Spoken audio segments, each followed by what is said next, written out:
canal Aprovecha el Día. Y Aprovecha el Día les presenta en dos partes el tema de intérpretes y traductores indígenas, su valor en la sociedad. Hoy nos dedicaremos a esta primera parte. Gracias, comencemos. Esta es la primera parte del tema de intérpretes y traductores de lenguas indígenas. Aparte que van a ser los defensores de los derechos indígenas. Y todo lo vamos a mostrar con estas láminas. ¿Qué tipo de población tenemos en nuestro país? ¿Qué tipo de población existe en la nación? De acuerdo a la Constitución, en su artículo 2, se dice que se tiene una población pluricultural. ¿Qué es la población pluricultural? Pues bien, la población pluricultural es un concepto novedoso, relativamente de vanguardia y nuevo, en que se refiere a la variedad de culturas que se encuentran presentes en una comunidad, en una nación como la nuestra, o en un grupo como los que se encuentran también en nuestro país, y se refiere a aquellos lugares geográficos en los que se unen diversas costumbres y tradiciones que fueron oportunamente desarrolladas por diferentes etnias. Es la pluriculturalidad, es decir, una gran cantidad de culturas y de costumbres que se dan, como en el caso de nuestro país, que aportamos muchas partes de la cultura nacional a la cultura del mundo. ¿En qué se sustenta esta forma pluricultural? El mismo ordenamiento del artículo 2 de la Constitución nos dice que se sustenta esta pluriculturalidad en los pueblos indígenas. ¿Sí? Los pueblos indígenas son, de acuerdo también a estos ordenamientos, aquellos pueblos que descienden, que proceden de poblaciones que habitaban en el territorio actual del país al iniciarse la colonización y conservan sus propias instituciones sociales, como económicas, culturales y políticas, o una parte de ellas, y que aún las tenemos, pero que las tenemos que seguir preservando porque es parte de la esencia de esta cultura nacional y de nuestra esencia como mexicanos. ¿Qué conservan estos pueblos indígenas? Pues los pueblos indígenas conservan las instituciones culturales, sociales y políticas, pero no solamente eso, también conservan lo que se conoce como usos y costumbres. Y eso es muy importante para la integración de la población nacional con lo que se llama la nacionalidad. Pues bien, dentro de esas costumbres, entre esas costumbres y esos usos, encontramos nosotros una de ellas, que es el idioma o la lengua. Hoy se le conoce entre las lenguas originarias, ya no son lenguas reconocidas por la ONU, la Organización de Naciones Unidas. Ya es un idioma como cualquier otro, el idioma francés, el alemán, y en este caso las lenguas indígenas del mundo y las de nuestro país son reconocidos como un idioma. Tienen la característica y el nivel de idioma. Pues, ¿qué es esa lengua o llamado idioma indígena? Tenemos que el término lengua indígena suele referirse a alguna de las habladas en América, aun cuando en general el término puede referirse a la lengua materna de cualquier grupo indígena del mundo.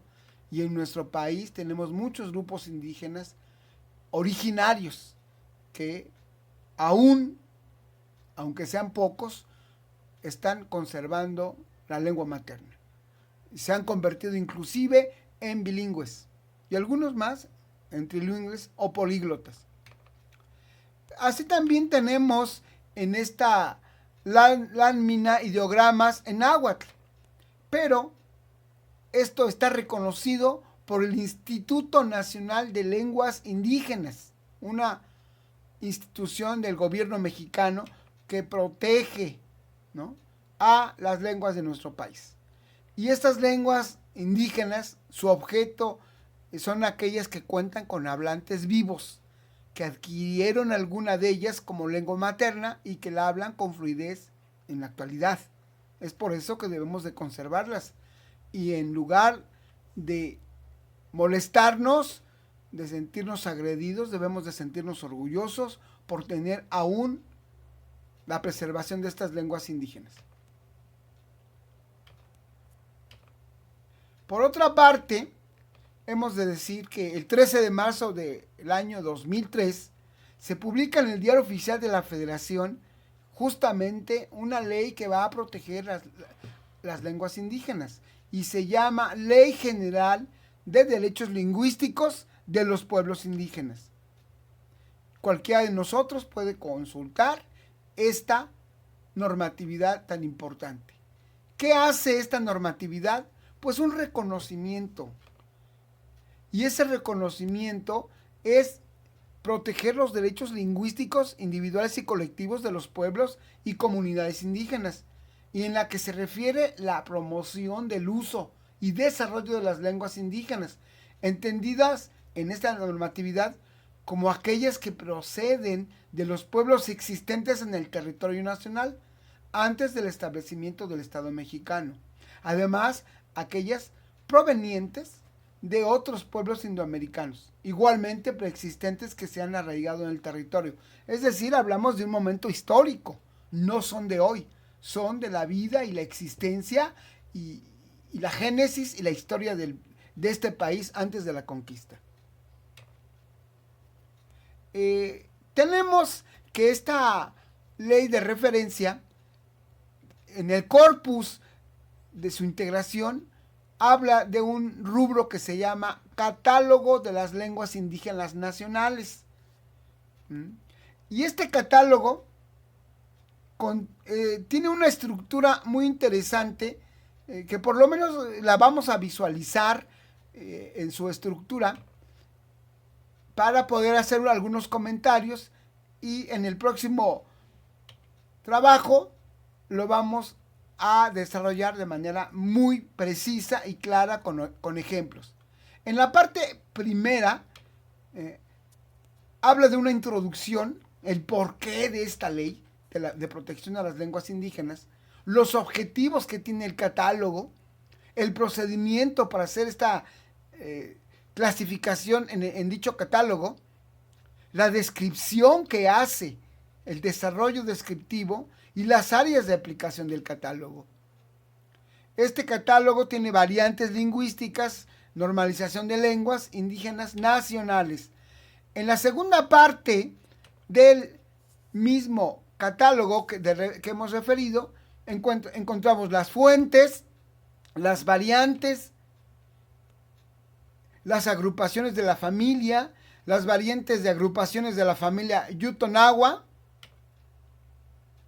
otras variantes lingüísticas de agrupaciones de la familia Cochimí-Yumana, y en la tercera parte nos va a hablar de las variedades lingüísticas de las agrupaciones de la familia Seri, así como de la familia Oto-Manje, de las agrupaciones de la familia Maya, de la Totonaco-Tepegua, de la familia Tarasca y de la Mije-Soque, así como de la familia Chontal del estado de Oaxaca. No olvidemos las agrupaciones de la familia Guave. Y por último, este apéndice está integrado también al dicho catálogo con sus notas y ese mismo apéndice. Como ustedes pueden observar, la gran importancia que tiene la lengua en nuestro país. En la segunda parte vamos a hablar cómo se forman los intérpretes o traductores de las lenguas indígenas y cómo sirven a la sociedad, sobre todo en procedimientos administrativos y en procedimientos judiciales. Pero eso lo vamos a ver más adelante. Por ahora es todo y muchas gracias.